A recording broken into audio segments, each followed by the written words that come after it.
So we're here today with Gerry Hansma, who is an NCHA Rider Hall of Fame, Canadian Supreme inductee to the Stallion Breeder Hall of Fame. And can you please tell me your current lifetime earnings? Well, Equi-Stat is 1.98. Wow. Or 890, sorry. That's amazing. Yeah. It's not that much in NCHA, but because I'm older, and they didn't keep track of earnings in NCHA back in the day. That's fair. So, well, thank you so much for taking the time to join us today. How are you enjoying your time at the Horse Expo? That's been good. Yeah? First time here. First time? Yeah. It's nice to see a cutting clinic here. Yeah, it's we got a good group, and it's a couple of new people, which is nice, that are interested. New faces? Yeah, new faces, yeah. Oh, so that's great. Awesome. So, Gerry, I had heard that you were winding down a little bit. Oh, yeah. Are you the retirement word, or? Well, right now I am, yeah. So what I'm waiting for a new hip, so. I gotcha. I understand. So, but what do you do with your days these days? We still have a cattle grazing operation, and I guess I'm head of maintenance at home, so that's what my day's like. Fencing, cattle. Fencing. And cattle. Do you still have your two stallions? No. I sold the one, Dooley Cat, and the other horse caught me looking. We put him down last fall. Oh, yeah. I'm sorry. I understand how that goes. So now, can you share a key piece of advice for amateur riders looking to improve their skills? Coaching.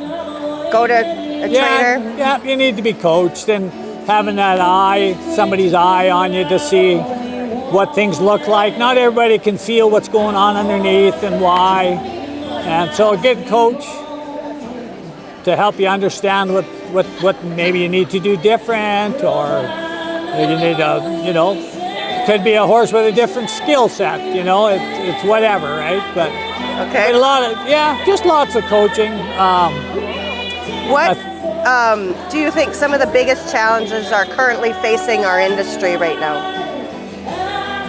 Well, maybe, I don't know. I can only speak for the cutting horse world. I don't know what the other parts of it are like. I mean, I think it, like anything, the expense of doing things sometimes, and there's more to life sometimes more than the horse world, and making it all fit. And just a timeline of how many hours you got in a day and how much time you could commit to your hobby. How many weekends there are in a year? Pardon? How many weekends there are in a year? Yeah, and even you have to commit to riding to be better. So how much time can you commit in a day or in a week to practice to get better? Because it takes some work if you have the one horse, and whether it be a cow horse, reiner, or whatever, cutter. It takes some practice to do it. Yes. To get better at it, right? Yeah. So you said a quote yesterday. I got to take in your hot seat interview, and it was something to the effect of cow horse and athletes. Can you tell me again what you said there? Well, I think it was something to do when we were what we looked for out shopping for a horse prospects, or whatever, for a customer or for ourselves. And I think it had something to do with, I like to watch them moving around pen, just on their own, not with no fear, but just quietly moving, how they place their feet. So are they a natural athlete, or is it, you don't want them only being athletic when they're scared, but how they maneuver themselves in a quiet manner? Do they use their hocks? Can they move their feet around? Is it fluid? Because I can't make them athletic. They have to be born that way, and then it's me, whatever discipline I want to do, then the rest is kind of up to me. But they need to be, as athletic as you can find. In our deal, I mean, they need to be good stoppers. It shouldn't be a hard thing for them. And we need the cow ability, but they need to be able to rack naturally with their hindquarters. We have to fine tune it now, but it's got to be it shouldn't be a function that's hard for them. And you said something like you look at a strong dam line. Yeah, good strong mother bottom line helps. A good sire, but you need you need the genetics there. It's never a guarantee, but I think it improves your odds of having a nice horse. All helps, yes. Yeah, and then, hey, you got certain, whatever your budget is, you got to kind of work with that too. So yeah, that's fair. You do the best you can. So, have you noticed any emerging trends in the Western horse industry, or something that training people need to be? Well, in the horse world, at least the Western world, I mean, you got the breakaway roping. It's new and taken off. I mean, it's all performance horse related.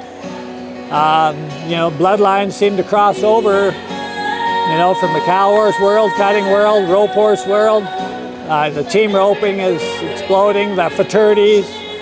So, I mean, that part of it is, I think expanding the Western horse world, right? Then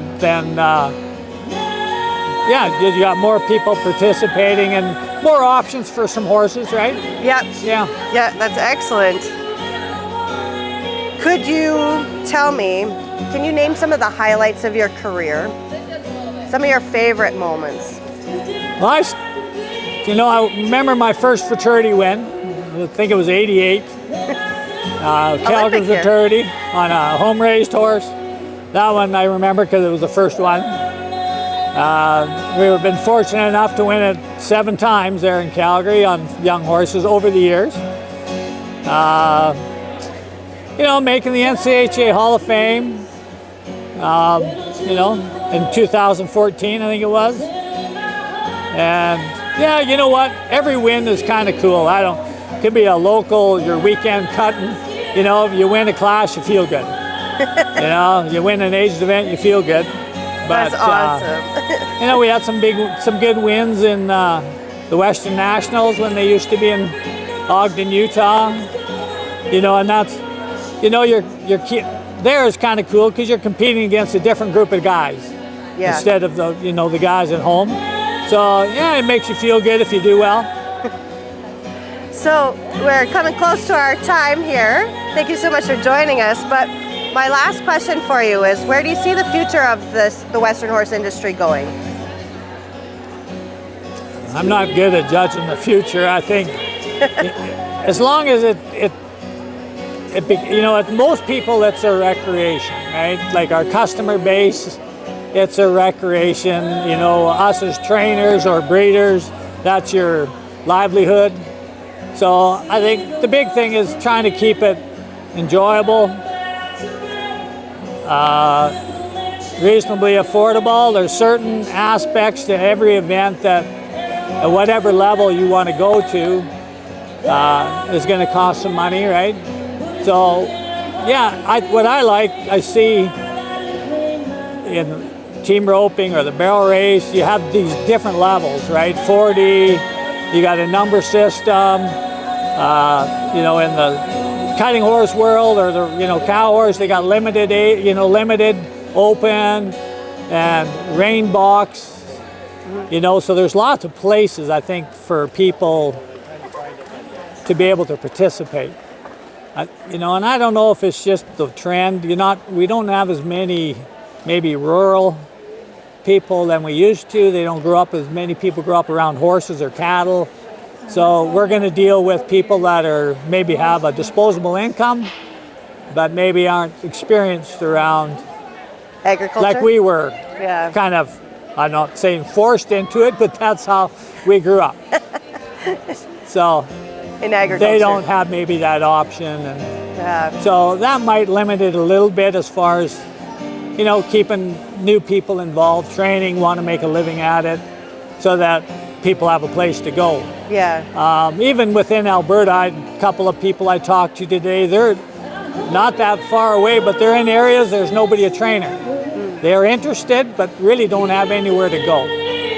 So it's always better if we're all spaced out within Western Canada or whatever, and that just helps the industry, right? So if that would be the big thing, that people have a place to go, that it's not hard to get there.